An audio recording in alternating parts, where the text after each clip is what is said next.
Write down the question.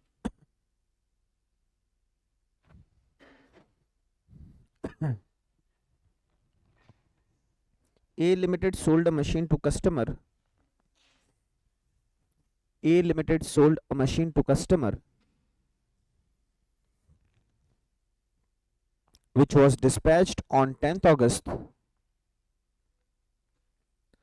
A Limited sold a machine to customer which was dispatched on 10th August,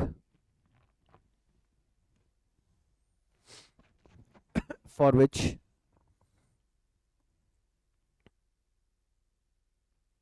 payment was made on 5th August.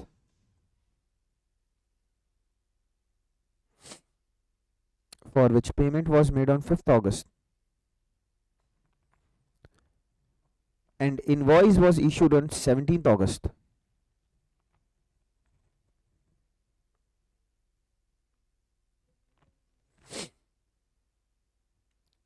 Payment was made on 5th August. And invoice was issued on 17th August. Determine time of supply.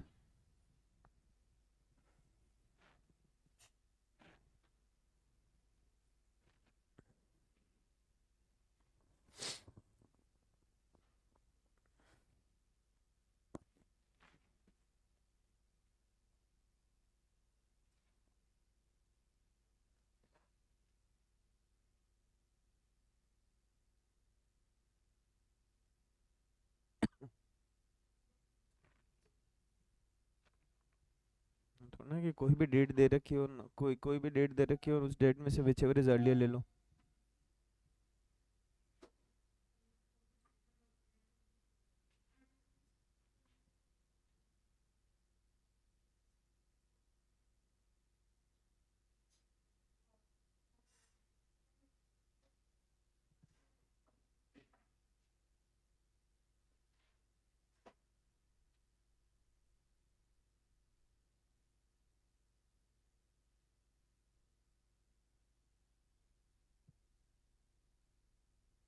10th of August.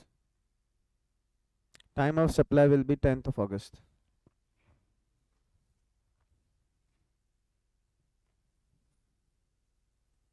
Next question. B Limited kept ready. B Limited kept ready the consignment of goods.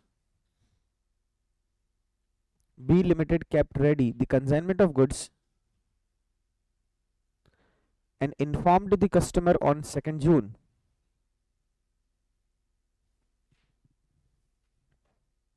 B Limited kept ready the consignment of goods and informed the customer on 2nd June.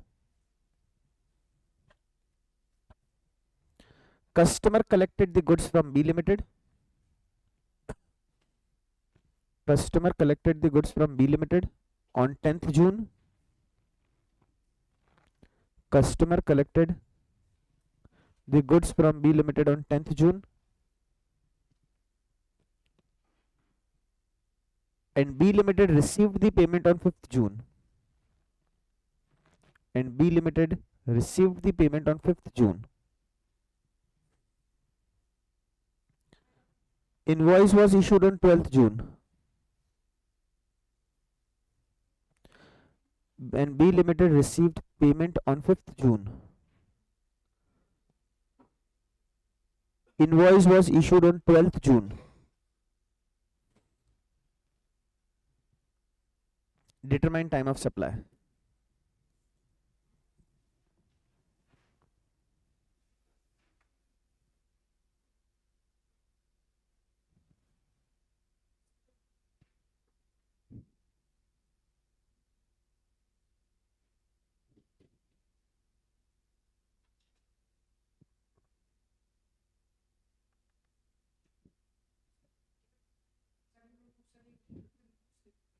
Goods तैयार थे.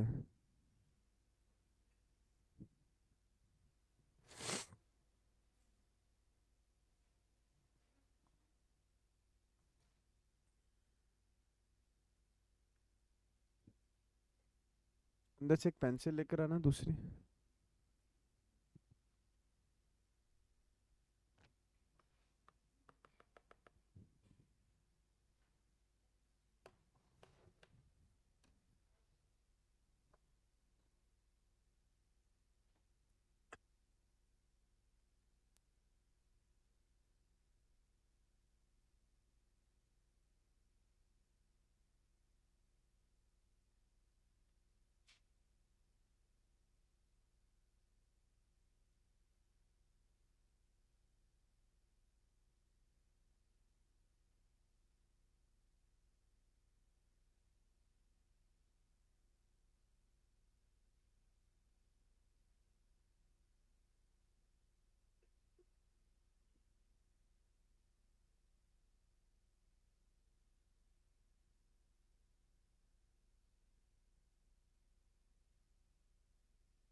ये है तुम्हारे सामने question, second case जो अभी लिखा है। इस केस के अंदर इस केस के अंदर कौन कौन सी डेट्स रिलेवेंट ही नहीं है। एक तो इस डेट से हमें कोई लेना देना नहीं है, और एक इस डेट से हमें कोई लेना देना नहीं है। जब हम गुड्स की बात करते हैं तो गुड्स के केस में हम लोग सिर्फ ये देखते हैं कि आपका इनवॉइस कब इशू हो जाना चाहिए था और आपने कब इनवॉइस इशू करा है। आपका इनवॉइस उस दिन इशू हो जाना चाहिए था जिस दिन आपने गुड्स डिलीवर कर दिए, उसको कंपेयर कर लो जिस दिन आपने इनवॉइस इशू किया। इन दोनों में से जो अर्लियर डेट है that will be your time of supply. तो time of supply in case of goods हम लोग क्या देखते हैं, date of issue of invoice, that is 12th June, या date on which invoice should have been issued।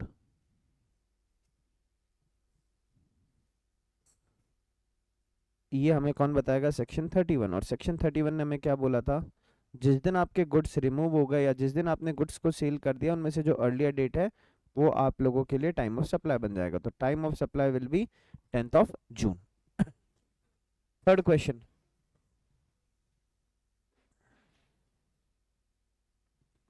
C Limited sold a machine with installment at site। C Limited sold a machine with installment at site। C Limited sold a machine with installment at site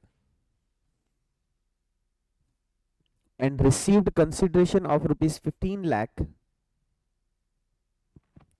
and received consideration of rupees 15 lakh and received consideration of rupees 15 lakh on 10th April।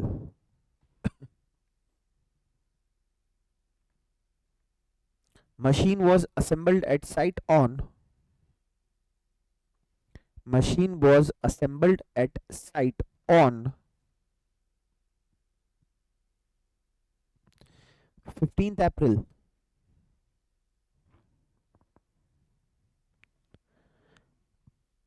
and invoice was issued on 18th April।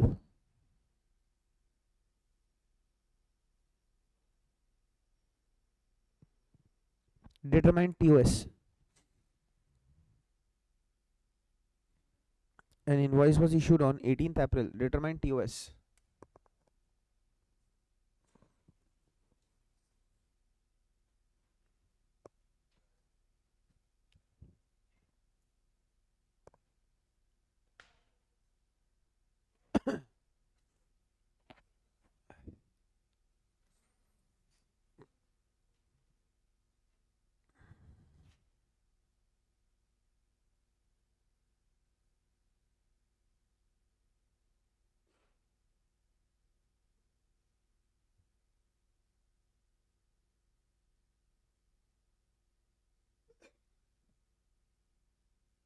18th।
Next heading,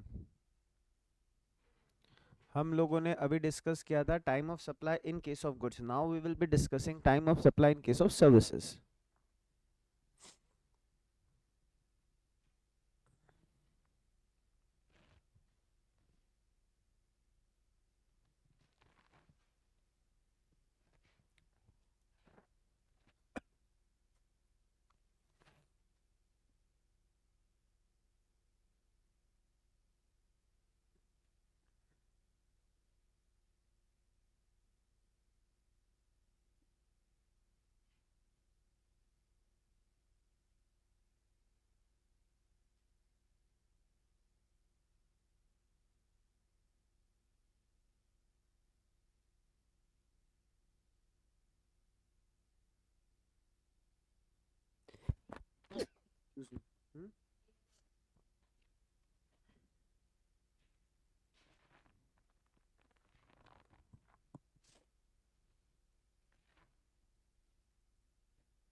चलो लिखो अब।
Done. Time of supply in case of services, बहुत easy सा point है, सबसे easy chapter है ये। इसको आप लोगों को खाली फॉर्मेट मतलब खाली पॉइंट देखना है, क्वेश्चन पढ़ना और टाइम ऑफ सप्लाई निकालना है। 4 मार्क्स आप लोगों के लिए फ्री के मार्क्स हैं इस चैप्टर में।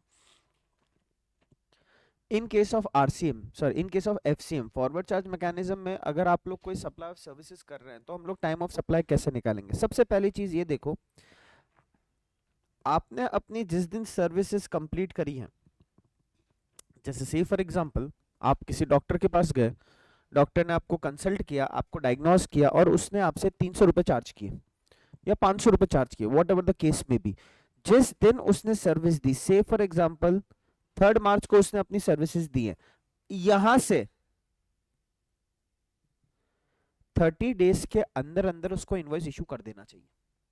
एक्ट ये बोलता है कि जिस दिन आप लोगों ने सर्विस कंक्लूड करी है उसके 30 डेज के अंदर अंदर आपको इनवॉइस इशू कर देना है। सर अब 30 डेज का कंप्लीट हो रहे हैं आपके 2 मार्च, 2 अप्रैल, इस ड्यूरेशन तक अगर आपने इनवॉइस इशू कर दिया तो टाइम ऑफ सप्लाई इन दोनों में से अर्लियर डेट होगी। फिर से समझना मेरी बात को, आप लोग अगर कोई भी सर्विसेज रेंडर कर रहे हैं तो व्हाइल रेंडरिंग द सर्विसेज, जिस दिन आपका provision of service, provision of service का मतलब होता है जिस दिन आपने सर्विस दी, जिस दिन आपने सर्विस दी है उसके 30 डेज के अंदर अंदर अगर आपने इनवॉइस इशू कर दिया। सर ये 30 डेज कहां से है? सेक्शन 31 में लिखा हुआ है, मैं आगे लिखवाऊंगा नोट के अंदर, और मैंने यहां पर भी आप लोगों को लिखवा रखा है with in 30 days.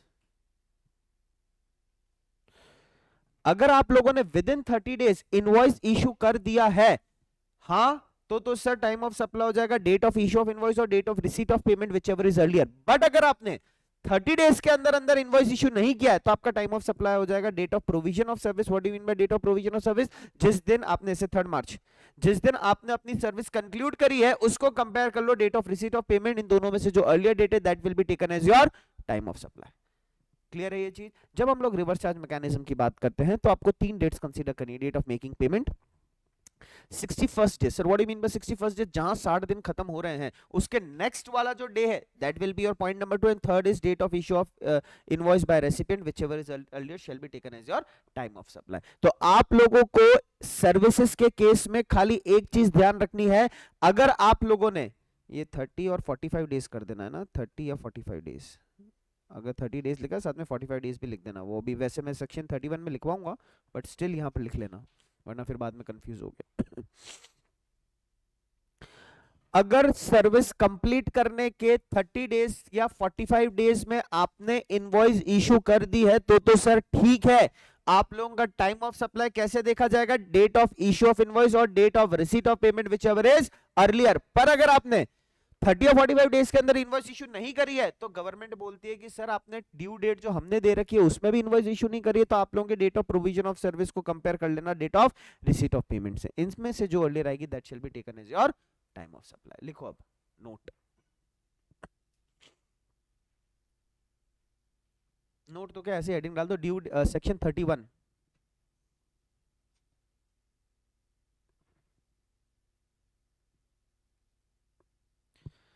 Due date for issue of invoice, due date for issue of invoice in case of services,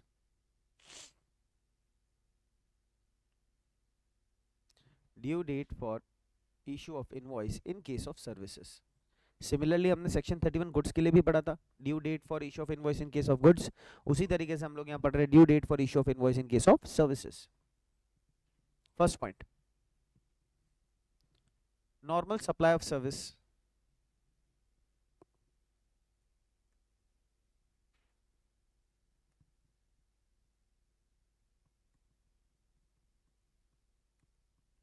नीचे एरो करके लिखो, within 30 days from the provision of service,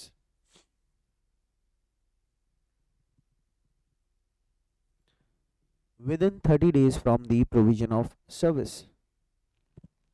वही जो मैंने आप लोगों को बोला कि इनवॉइस 30 डेज के अंदर इशू हो जानी चाहिए, मैं आप लोगों को पढ़ा रहा हूं, जिस दिन मैंने पढ़ाया उसके अगले 30 डेज के अंदर अंदर आपकी इनवॉइस इशू हो जानी चाहिए। नहीं होती है तो मान लिया जाएगा कि जब 30th डे कंप्लीट हो रहा है that is your last date of issue of invoice. B point, second point, in case of service provided by, in case of service provided by banking company in case of service provided by banking company, insurance company in case of service provided by banking company, insurance company, financial institution or NBFC. Banking company, insurance company, financial institution और NBFC.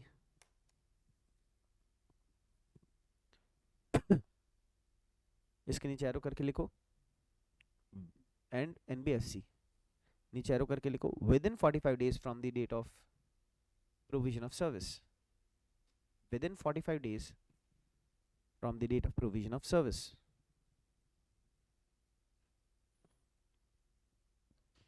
Within 45 days from the date of provision of service. जिस दिन service complete हुई. दो scenario हो गए. आज अगर कोई भी सर्विस की बात कर रहा हूं तो 30 डेज के अंदर आपको इनवॉइस इशू कर देना है. पर अगर सर्विस प्रोवाइडर कौन है? 4 जने. सर्विस प्रोवाइडर कौन है? 4 जने. ध्यान रखना कितने जने बेटा? 4 जने. कौन कौन से? NBFC, banking company, insurance company and financial institution. अगर ये 4 सप्लायर हैं तो इनको कितना टाइम दे रखा है? 45 days. Third point star mark कर देना. इन case of service provided by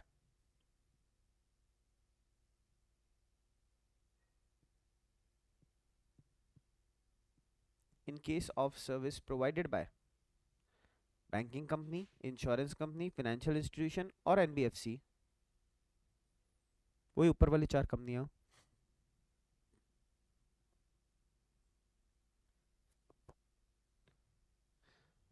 To its distinct person. In case of service provided by banking company, insurance company, financial institution or NBFC. To its distinct person. क्या मतलब इसका?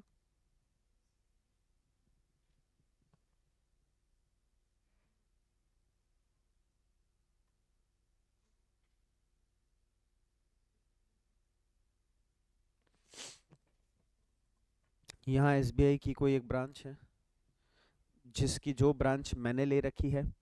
मैंने ही SBI की एक branch Gujarat में भी ले रखी है. ये दोनों अगर आपस में कोई सप्लाई करते हैं तो उनके लिए टाइम ऑफ सप्लाई अलग माना जाएगा. मतलब उनके लिए due date of issue of invoice अलग मानी जाएगी. फिर से सुनना मेरी बात को. डिस्टिंक्ट पर्सन का मतलब what do you mean by distinct person? Same person operating under same PAN having different establishments. या फिर एक ही जने के 2 से ज्यादा ब्रांचेस हैं या एक से ज्यादा ऑफिसेज हैं अलग अलग स्टेट के अंदर या सेम स्टेट के अंदर, तो उसे हम लोग डिस्टिंक्ट पर्सन कहते हैं.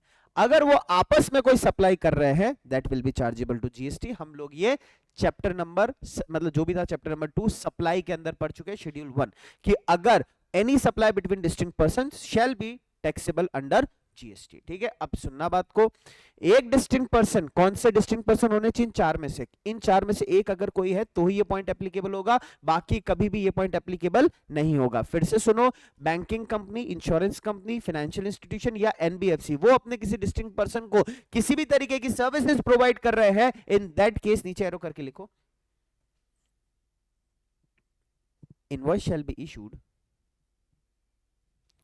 Invoice shall be issued before expiry of the quarter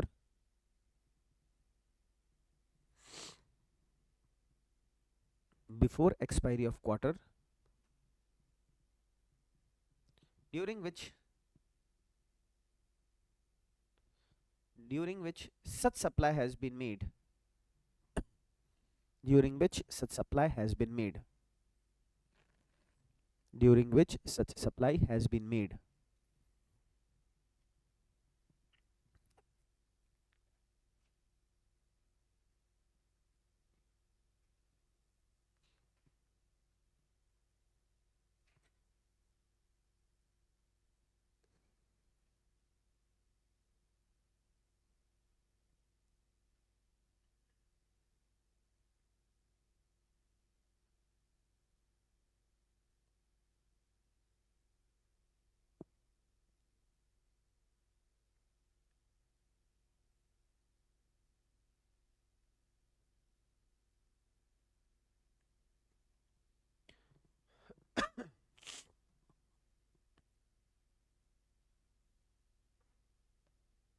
SBI की किसी एक ब्रांच ने अपने ही एसबीआई के किसी दूसरे ब्रांच को कोई सर्विसेज दी हैं, तो इस सर्विस को हम लोग क्या बोलेंगे? Supply between distinct person.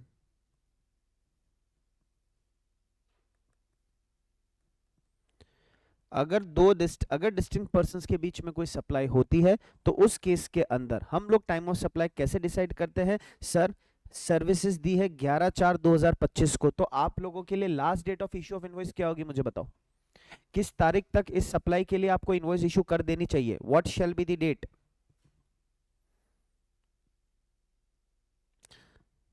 30 June 2025। Question ने आपको, हमने अभी प्रोविजन में क्या लिखा है कि अगर आप लोग डिस्टिंक्ट पर्सन, कौन? बैंकिंग कंपनी, अगर कोई भी बैंकिंग कंपनी डिस्टिंक्ट पर्सन को कोई भी सप्लाई ऑफ सर्विस करती है, तो invoice shall be issued before the expiry of the quarter. जिस क्वार्टर को वो बिलोंग करता है, तो कौन से क्वार्टर को बिलोंग करता है? ये अप्रैल टू जून। तो अगर अप्रैल टू जून क्वार्टर को बिलोंग करता है और इसके बीच में अगर कोई भी सप्लाई हुई है, तो लास्ट डेट क्या मानी जाएगी? The end of the quarter, before the end of the quarter, that is 30th June. Example लिखना चाहो तो लिख लो।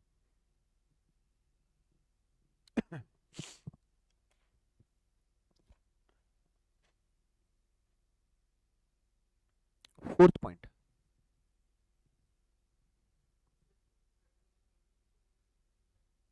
45 डेज का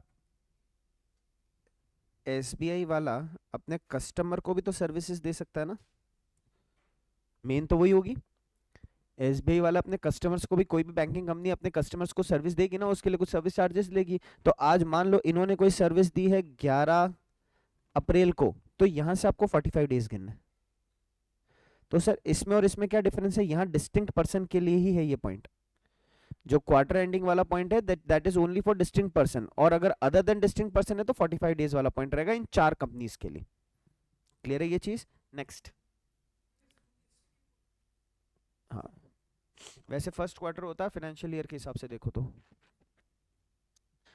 fourth point, continuous supply of services.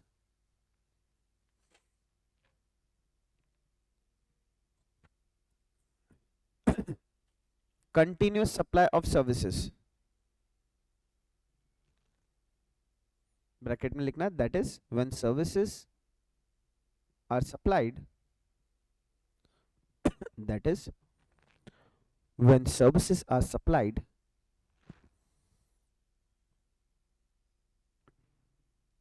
continuously for more than 3 months,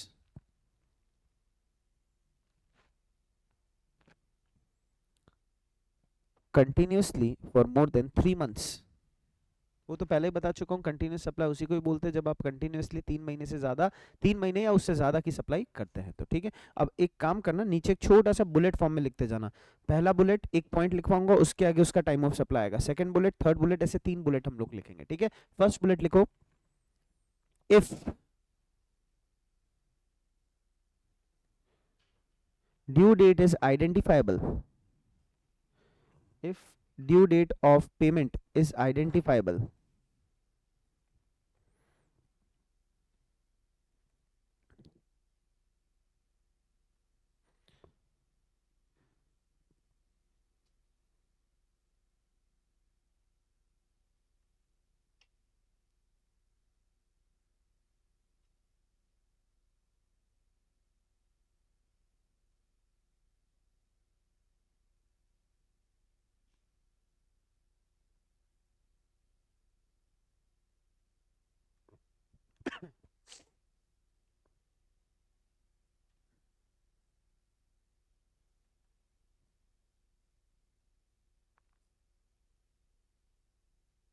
on or before,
payment link to completion of milestone on और before completion of milestone.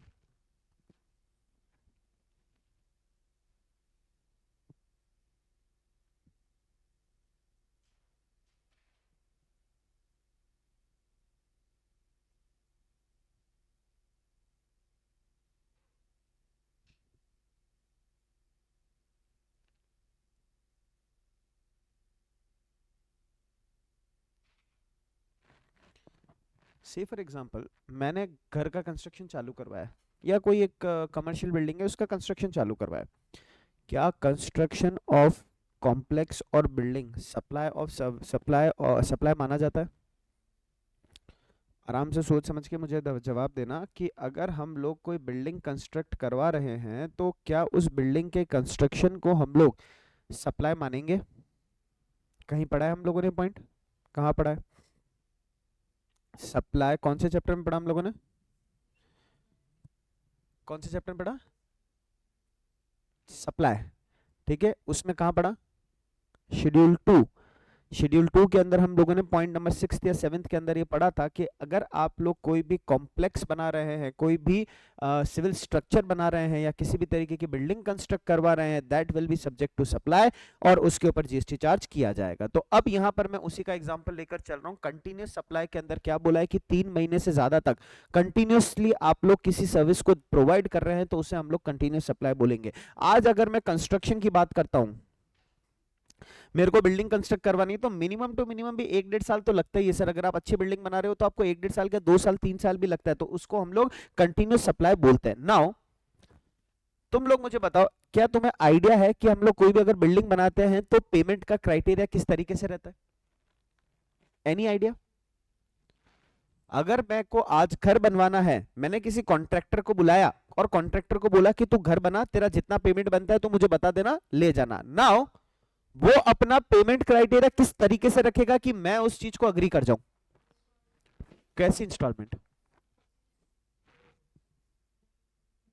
सबसे पहले वो बोलेगा थोड़ा सा तो एडवांस दो, थोड़ा सा तो एडवांस दो सर। एडवांस का मतलब हुआ कि सर अगर आज मेरा काम, मैंने एक कॉन्ट्रैक्ट किया, कॉन्ट्रैक्ट मान लो 1 करोड़ का है, कॉन्ट्रैक्ट मान लो 1 करोड़ का है और वो कॉन्ट्रैक्ट में एंटर हुआ हूं मैं 3 जून 2025 को। उस कॉन्ट्रैक्ट में मैं एंटर हुआ हूं 3 जून 2025 को। नाउ उसने मुझे बोला कि सर आप एटलीस्ट 10 जून 2025 तक 10 लाख का पेमेंट तो कर दो। काम कैसे चालू करूं? मेरे को सामान लाना पड़ेगा, मेरे को ये करना पड़ेगा, मुझे वो करना पड़ेगा, आप थोड़ा पेमेंट तो करो मुझे। तो आप 10% पेमेंट मुझे कब कर दो? 10 जून को। अब मुझे बताओ इन 3 पॉइंट में से ये पॉइंट कौन से पॉइंट को सेटिस्फाई कर रहा है? Due date of payment is identifiable, due date of payment is not clearly identifiable, या payment link to completion of milestone? आराम से सोच समझ के मेरे को जवाब दो। 3 पॉइंट आपके सामने है, केस मैंने आपके सामने रख रखा है, प्रैक्टिकल सिनेरियो है बिल्कुल। मुझे घर बनवाना है, मेरे को कोई बिल्डिंग बनवानी है, मैंने किसी एक कॉन्ट्रैक्टर को अपॉइंट किया, वो कॉन्ट्रैक्टर मेरे को बोलता है 1 करोड़ का टोटल प्रोजेक्ट रहेगा, 1 करोड़ के लिए टाइम ऑफ सप्लाई एक साथ ही डिसाइड नहीं करेंगे, टुकड़ों में डिसाइड की जाएगी जैसे जैसे पेमेंट हो रहा है। उस पे मेरे को बोला कि सर 10 लाख रुपए का पेमेंट आप मेरे को एडवांस में कर देना, एडवांस में कर देना। उसने ये कोई माइलस्टोन की बात ही नहीं करी, तो तुम लोग थर्ड पॉइंट की तो बात ही नहीं कर सकते। Due date of payment is not clearly visible, कैसे विजिबल नहीं? क्लियरली बोल रखा है कि इस तारीख को पेमेंट करना है, तो फर्स्ट पॉइंट क्या बोलता है? Due date of payment is visible. तो ड्यू डेट ऑफ अगर आपको अवेलेबल होती है तो हम लोगों के लिए किस तारीख तक इनवॉइस इशू हो जानी चाहिए? Invoice shall be issued on और before due date of payment. मतलब आप लोगों के लिए सेक्शन 31 के हिसाब से date of issue of invoice क्या बन जाएगी? 10th June 25। Is it clear? अब कहानी आगे बढ़ी। कॉन्ट्रैक्टर ने बोला सर बाकी के पेमेंट्स भी आपको करने पड़ेंगे, तो बाकी के पेमेंट कैसे होंगे? अब यहां पर उसने बोला एक काम करते हैं, जिस दिन आपका फर्स्ट फ्लोर कंप्लीट हो गया उस दिन आप मेरे को 25% पेमेंट कर देना। जिस दिन आप लोगों का फर्स्ट फ्लोर कंप्लीट हो गया आप 25% पेमेंट कर देना।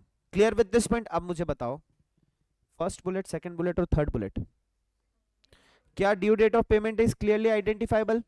नहीं है सर, ना तो ये पॉइंट एप्लीकेबल होगा ना ये पॉइंट एप्लीकेबल होगा। तो आप लोगों के लिए कौन सा पॉइंट एप्लीकेबल होगा? Payment linked to completion of milestone. क्या माइलस्टोन है सर? फर्स्ट फ्लोर का कंप्लीशन। अब फर्स्ट फ्लोर मान लो 1 जुलाई 2025 को बन गया, तो सर 25% बोले तो 25 लाख रुपए का पेमेंट आप लोगों को कितनी तारीख को करना है? 1 जुलाई। तो इसके लिए आप लोगों के लिए सेक्शन 31 का last date of issue of invoice क्या हो जाएगी? On which such milestone has been completed. और वो कौन सी डेट को कंप्लीट हुआ है? 1 जुलाई 25। इस तरीके से आप लोगों को अपना टाइम ऑफ सप्लाई डिटरमाइन करना पड़ेगा जब हम लोग किसकी बात कर रहे हैं? कंटिन्यूअस सप्लाई ऑफ सर्विस की। क्लियर है ये चीज? फिर से सुनना, सेक्शन 31 क्या बोलता है? सेक्शन 31 क्या है? Due date of issue of invoice in case of services. आप लोगों को सर्विसेज के केस में इनवॉइस कब तक इशू कर देना है? तो वेदर, अब वापस से आओ, किस तरीके से तुम्हें पढ़ना है? Time of supply in case of services FCM, whether invoice has been issued on time. कौन बताएगा? हमने जितने पॉइंट पढ़े हैं वो इसके लिए पढ़े हैं, अभी तक हम खाली इसी पॉइंट का डिस्कशन कर रहे हैं। हम लोगों ने आगे कोई डिस्कशन किया ही नहीं है। If your invoice has been issued, if your invoice has been issued within the stipulated time period. Sir कौन सा स्टिपुलेटेड टाइम पीरियड? सेक्शन 31 वाला। अभी कंटिन्यूस सप्लाई ऑफ सर्विस की बात करूं तो माइलस्टोन किस दिन कंप्लीट हो गया मेरा? 1 जुलाई 2025। मेरी बात को सुनना, 1 जुलाई 2025 को मैंने मेरा माइलस्टोन कंप्लीट कर दिया, तो सेक्शन 31 के हिसाब से मुझे इनवॉइस कब तक इशू कर देना है? 1 जुलाई तक। ठीक है, अब देखो फिर से सुनो बात को। अगर मैंने एक्चुअल में इनवॉइस 3 जुलाई 2025 को इशू किया, इसी एग्जांपल में मैंने इनवॉइस 3 जुलाई 2025 को इशू किया, तो बोलो मैं कौन से वाले चार्ट में फॉल करूंगा? यस और नो? वापस से सुनना, जब हम लोग फॉरवर्ड चार्ज मैकेनिज्म की बात करते हैं तो पहली चीज आपको जो चेक करनी है, आपको ये चेक करनी है कि आप लोगों ने invoice with in stipulated time period issue किया कि नहीं किया। What do you mean bye with in stipulated time period? Section 31 ने हमें बोल रखा है कि इन केसेस में आपको इतने इतने दिनों में इनवॉइस इशू कर देना चाहिए। अभी हम लोग जो केस डिस्कस कर रहे हैं that is completion of milestone. Completion of milestone के केस में हम लोग को इनवॉइस कब तक इशू कर देना चाहिए? ऑन और बिफोर, ऑन और before the completion of milestone. आपने माइलस्टोन कितनी तारीख को कंप्लीट किया? 1 जुलाई को। तो आपको इनवॉइस कब तक इशू कर देना चाहिए था? तो मैंने कब इशू किया? 3 जुलाई। तो अब मुझे बताओ क्या मैंने टाइम पीरियड में इशू इनवॉइस इशू कर दिया? नो। तो मैं इस क्राइटेरिया पे आ जाऊंगा। अगली बात समझ में? अब इस क्राइटेरिया के ऊपर date of provision of service, किस दिन मेरी सर्विस कंप्लीट हुई?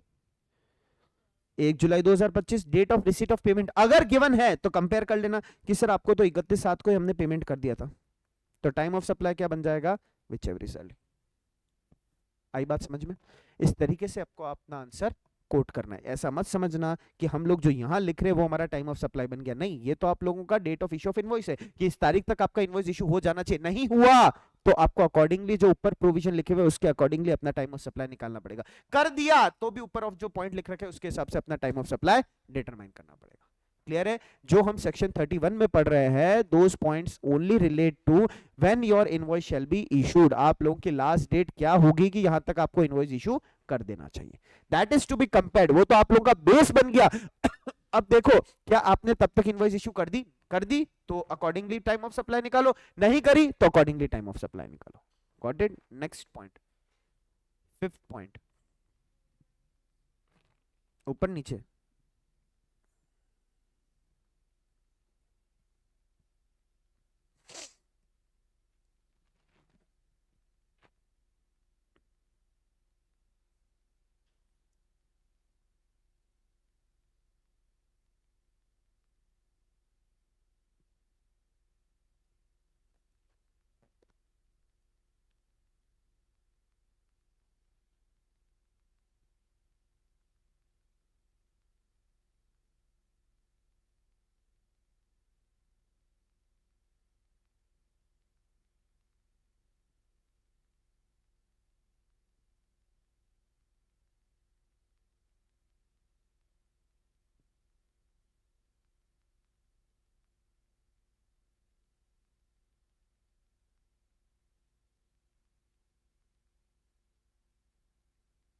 डन।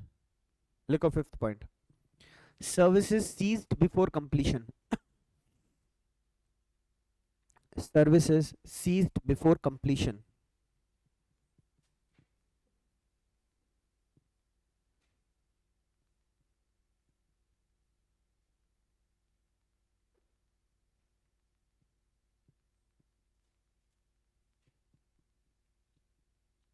क्या मतलब हुआ? या तो खुद रोक दिया हमने, या फिर वो खुद भाग गया। कि यार वो कहते हैं ना कि अपने घर बना रहे थे, लेबर भाग गई। तो सर्विसेज सीज्ड बिफोर कंप्लीशन, तो इस केस के अंदर इनवॉइस कब तक इशू हो जाना चाहिए? नीचे लिखो, invoice shall be issued at the time,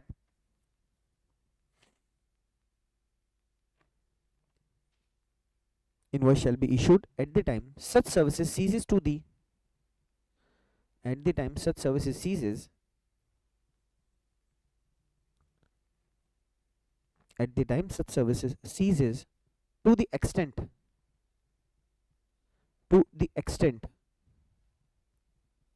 of supply made before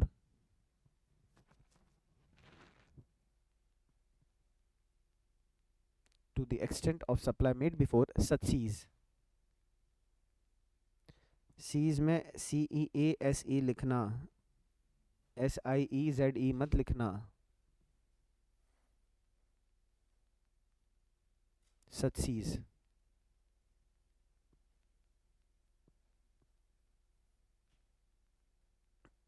एक छोटा पॉइंट और है, वो हम लोग कल डिस्कस करेंगे।